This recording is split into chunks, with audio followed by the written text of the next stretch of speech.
Good morning, Avon Reps. I am your training ambassador, Gloreseta Barredo from Bacolod Branch.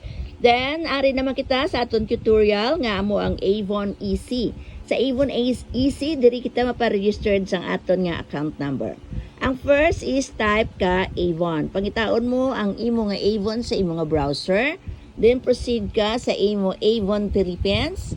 Kita mo na da ang aton nga menu. Punta ka kakadto sa representative login.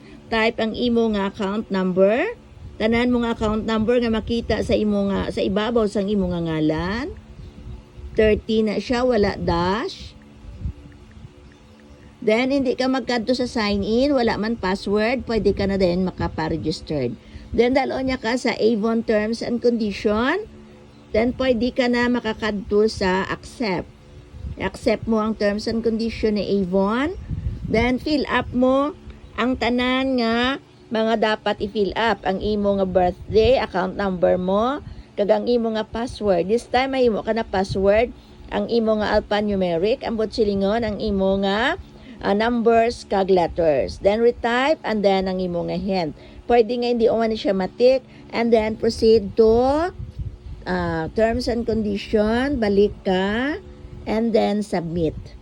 Ayan. So, once na successfully submit ka na, you are now registered to Avon. Happy selling, Avon Reps!